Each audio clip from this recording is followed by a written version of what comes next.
You're listening to the Plastic Shift Podcast.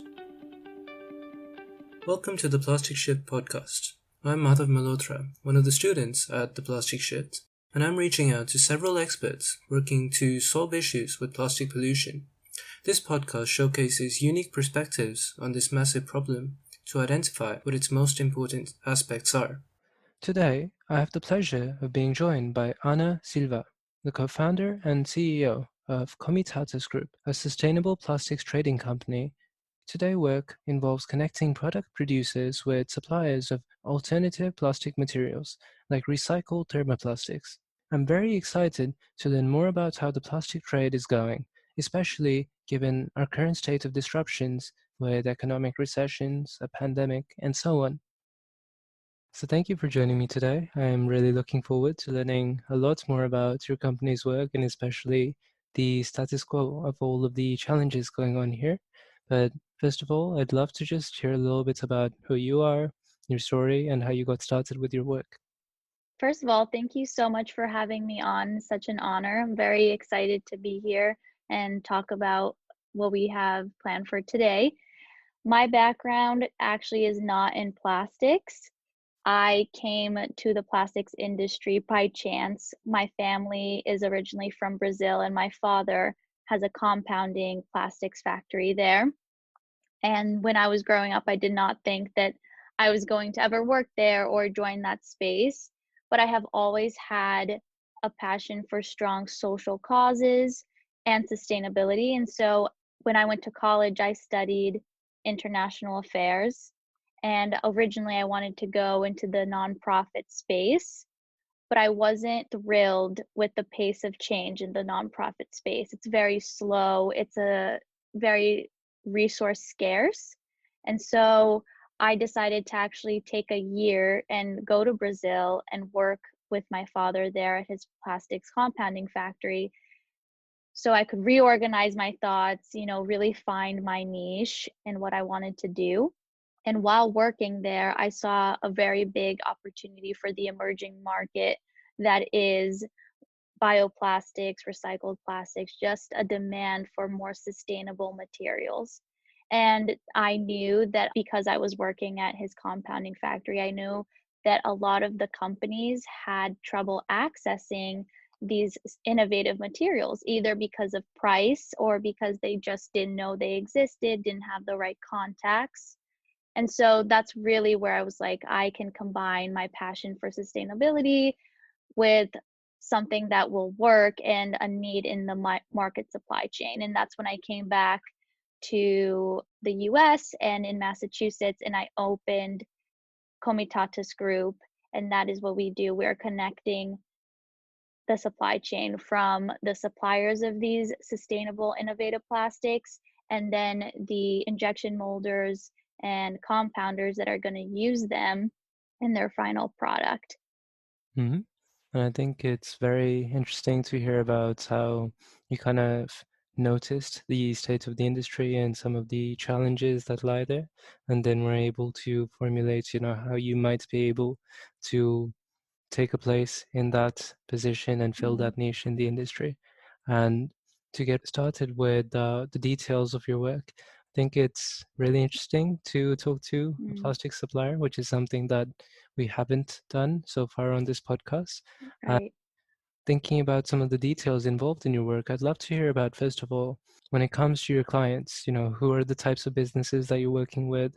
What types of priorities are important to them when they consider the material that they might use? And then the other end of things on how you work with the source of the materials themselves to figure out what is the best way to establish supply chains, etc. We have actually clients in various different industries. And so each industry really has their own requirements and concerns that they're looking out for and their own motivations of why they want to seek sustainable alternatives. And so, for example, we supply automotive.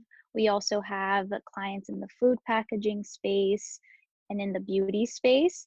So, to take those three as examples, and since we offer both recycled materials as well as bioplastics, we really try to understand where is the client from, what industry are they in, and what are their goals? Because a lot of companies and brands will have different goals.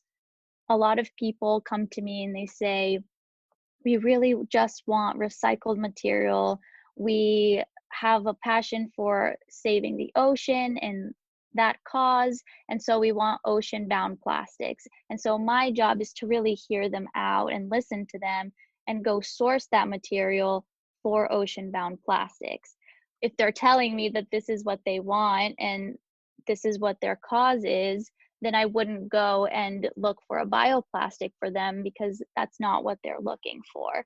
And so in the automotive space, a lot of the time they want a cheaper material either for engine parts, and a lot of the times nylons that are recycled are cheaper than prime or virgin pellets. And so I will source the pre-grind polyamides and things like that. And for the beauty space, a lot of the concerns sometimes is contamination between the plastic leaking into their product because it'll go on your face and on your skin. And so they want to make sure that their product isn't being contaminated by some kind of leaching of the plastic. And so we do tests with them to make sure that the container that the plastic is for does not go into their essential oils or cream or anything like that. And then as well in the food space, we want to ensure that the materials are FDA food safe and they have all the certifications to back it up that they can be used with food. So really every client is a unique approach and has their own set of motivations and challenges and things that we have to look out for when sourcing these materials for them. Mm-hmm. And do you find that when you often have these clients come in to talk to you for the first time, that they already know what they kind of want in terms of, price range, in terms of this is the lightness of the material, this is the types of properties you were talking about in terms of Mm. the chemicals involved? Or do you find that you often have a role in trying to help them make that decision, trying to provide the right sources of information, trying to provide different, say, models for making the types of decisions, maybe considering factors like the demand that people might have for this type of plastic versus another, etc.? Mm. It really depends on the stage that the client is at. If they're more of an established company or if they're just a startup, oftentimes I do find that for the most part, we do play a big role in kind of guiding the client into what they want. They won't know a lot about what kind of properties they're looking for. And so we'll oftentimes have to work also with the molders to get the right material for the mold and for the end product. Sometimes it does happen that they'll come and they know exactly what they want, but I do find that mostly we do play that role and kind of provoking them to think about what really are you looking for?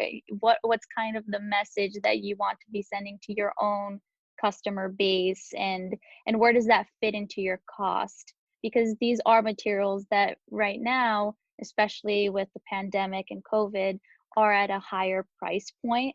And so we want to make sure that we're offering 3 to 4 options that take into account not only the property requirements, but the cost effectiveness for our clients as well.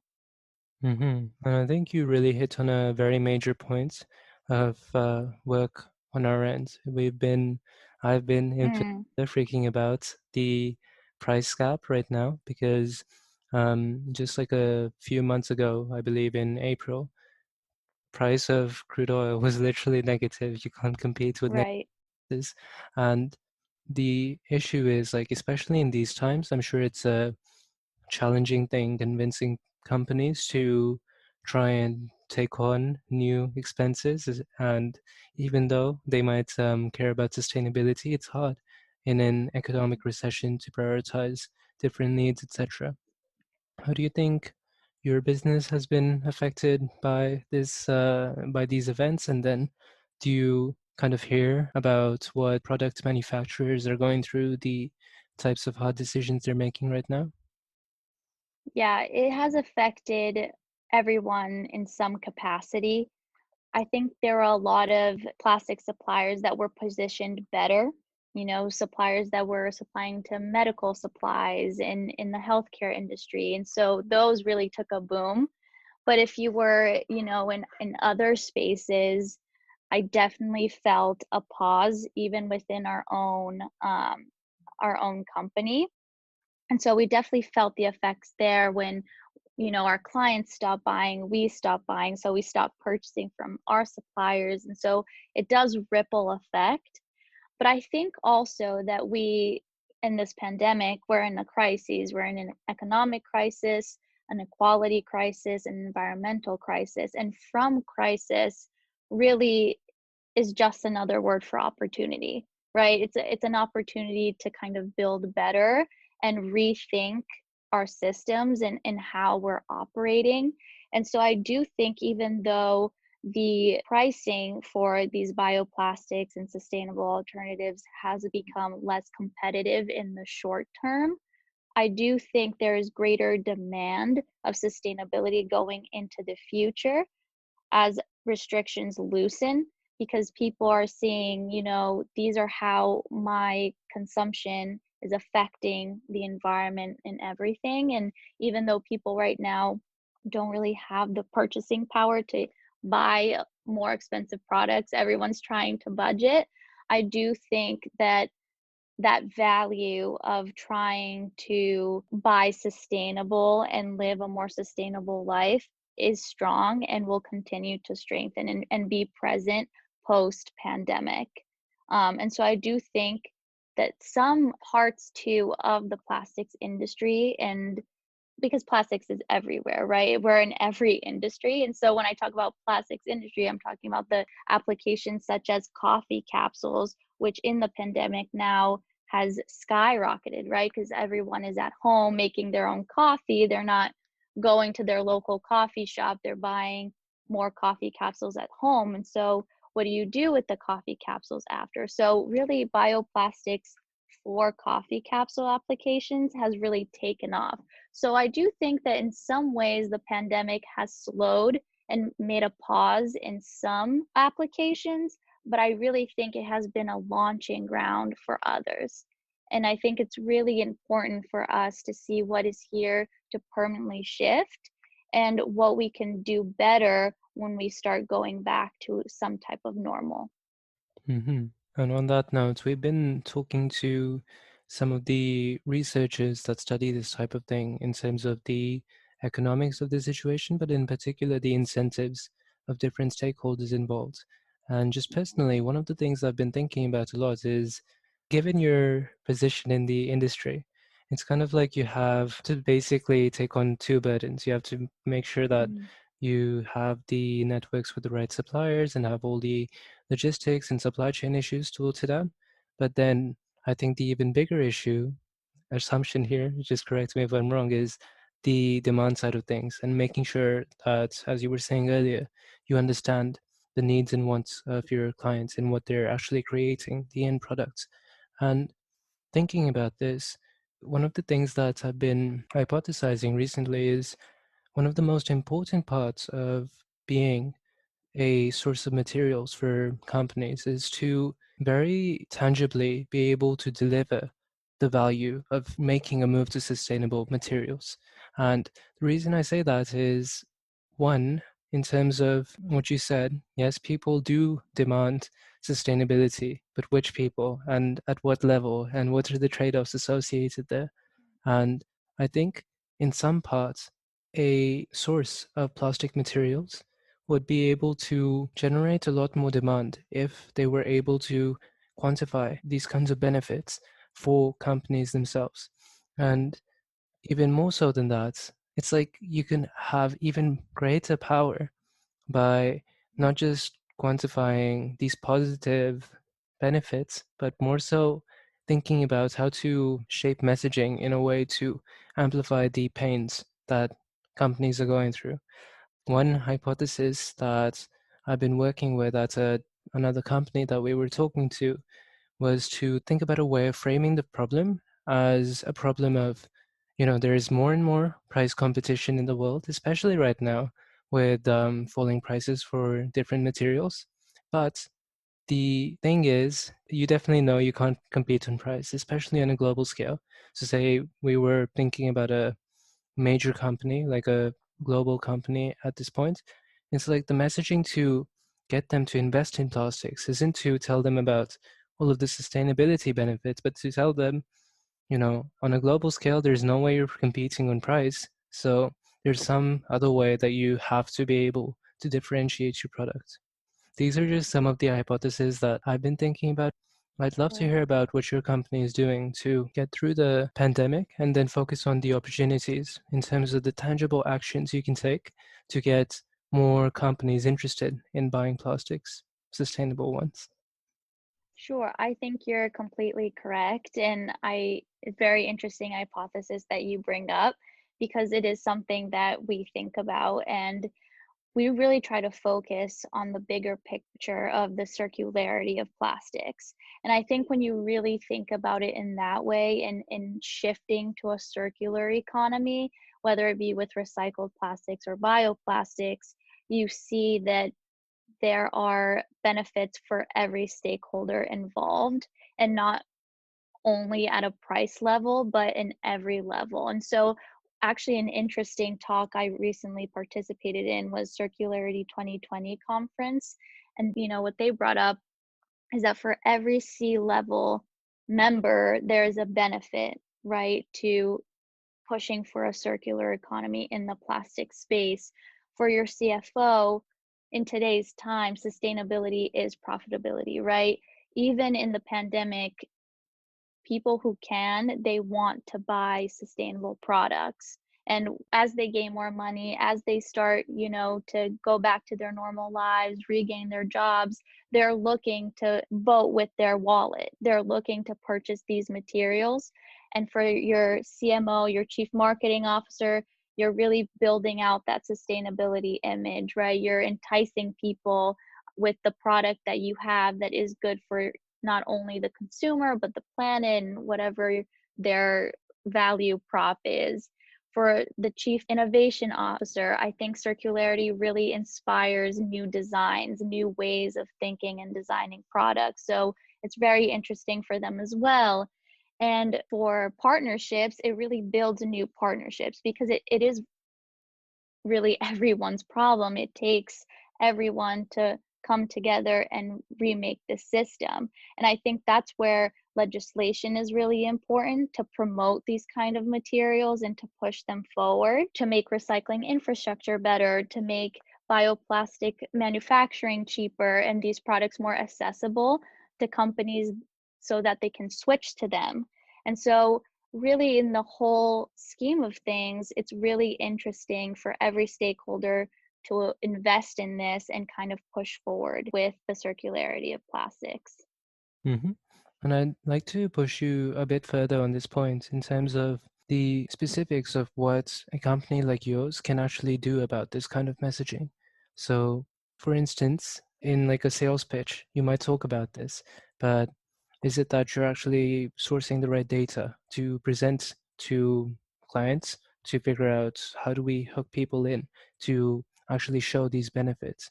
Are there any other types of tangible actions? I know that a bunch of other companies we've talked to that supply plastic materials, they have Mm, unique things that they do, such as figuring out in terms of the supply chain, how do we make sure that we can document what's happening where, so that at the end, the largest of companies, they're concerned about things like greenwashing, that we can make mm, sure to certify these types of things. Are there any other right. of specific actions that you think you can take moving forward when it comes to making this happen in terms of making it tangible for your businesses to want to invest in sustainable plastics? Definitely. I think a point that you brought up with greenwashing, it's very real. And I think it really takes away from the credibility of other companies who are legitimate in this space and are really doing good work and coming up with innovative products. And so what we try to do, the role we play is an educational role. We have our blog on our website as well. We send out a newsletter and posting about what are bioplastic, how does recycling work, what are the certifications really to watch out for when buying a material. If it says that it's compostable, what type of compostability is it? Home compostable, industrial compostable? What are the differences between the two? What are the differences between post-consumer, post-industrial recycling material? And so really giving the power to the consumer. Knowledge is power. So really giving the consumer the knowledge and having all the terminology and processes that happen in the plastic industry, along with regulations and certifications, so that it's right there for them. Because a lot of the times, if you just go on Google and online, you will find everything under the sun. So it's very hard to sift through all of that information. People just don't have the time to do that. And so as a company in the supply chain in this space, we feel that we have a responsibility to curate good and accurate information as a resource for our clients to go to and learn about these alternatives, so that they're interested in the materials and that they can also see how these products fit into their brand. Mm-hmm. And I think that type of initiative is very important, being able to not only create something, but create something by recognizing what people need first and then Definitely. bringing in that value. And regarding that, as we move forward into the future, I know that given recent updates, it's like it feels like everything is changing so quickly, and in particular with the plastics industry. In recent years, we've started to see more and more life cycle analyses done, more and more Mhm. comparisons of different types of plastics. For instance, like a little bit back, we had oxydegradable plastics, and people thought that would Mhm. be a good idea. Turns out it wasn't. You have these kinds of issues that are important to sort out with many bioplastics today as well. As we continuously evolve in getting better materials, in figuring out what the side effects of these materials can be at the end of their life, what are some of the things that you as a company need to keep on doing continuously in order to make sure that you do have the most sustainable materials, but then also when you might notice that something isn't maybe quite as perfect as it initially seemed to be, and that's just the state of things given how science progresses? How can you adapt to that? I think the key really is to be on top of things, not only for our sake, but also as a responsibility to our clients. And being honest when, some material that we have offered in the past maybe now has come to light that maybe it's not the best material moving forward. These things do come up as new research that are done on them, new tests come out, and so it is a big process of trial and error, and a lot of new solutions are coming up in recent years, and you do need that time to kind of have the testing done for them.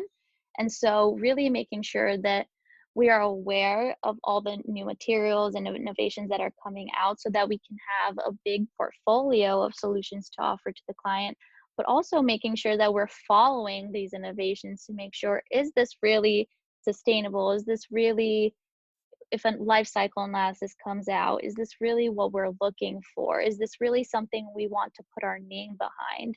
Because if we put our name behind a product that we don't 100% believe in, or that in the future turns out it's not actually any better for the environment or for the consumer, that will only reflect badly on us, reflect badly on the customer, and it won't help in any way, shape, or form. And that's what we really want, is to bring solutions and not further problems. And so just being really on top of things, of the research, always being aware of what's coming out and following through with the material, not just a one and done, oh, we chose this product, now we're forever going to be with it, but always keeping a critical eye and communicating that with the customer, and not being afraid to say we made a mistake, or maybe this is another route you can take. Yes, I think that's a very important and very honorable kind of mindset, because that is, what happens. It isn't like you know everything at any point. There's so many uncertainties, but it's incredible to hear how you're making the best of what you can. And then once a mistake inevitably does happen, then dealing with it in a proper fashion. And I wanted to end off the podcast by just, we started off with the theme of it is tough right now. There are lots of changes. I wanted to ask about finally some of the largest pain points that you might have right now. So as a company, what is your attention focused on in terms of problems to address? And then also in terms of areas that you think need more attention, that you might want to encourage other people, entrepreneurs, nonprofits, researchers, etc., to put their attention on. Sure. I think those all really just go together. Like I said, we are in a time of crisis and different kinds of crisis: economic, equality, environmental. And I think as a business and as a company, we're really trying to not only push for the solutions in economic or environmental crisis, right? We're not only selling sustainable materials, we also want to make sure that we are being an agent of change and of good in the business space. And as entrepreneurs, I think we need to be very tuned in to what is going on around the world and around our country, and see what are the opportunities within my industry and within my company to take a stand and to contribute solutions. And so I think what I do a lot, at least in my company, is try to identify those spaces and really see how can we further diversity and inclusion in our own company. How can we close the gaps, ensure that there is equality and equal opportunity? How can we internally have more sustainable practices and all of these things? So I think it's really thinking about, as a company, not just what your value prop is, but really looking at your company as a whole organism and seeing how can I use this to be an agent of change and really promote these things. Because I think it is the responsibility of leaders and of companies to really set their best foot forward, and in a time like this, come together for change. Well, I think that's very respectful given all of these tough times, and I think it's great to hear about your work as a small business trying to do your best to make a change and get through this. If anyone's interested in learning more about your work, where might they go? They can go to comitatus.com or email contact@comitatus.com, and I will for sure be able to respond, and I'm loving to converse with anybody. All right. Well, that sounds great. Thank you for making the time to explain the state of this industry right now, and I wish you the best of luck with everything going forward in the future. Thank you so much for having me.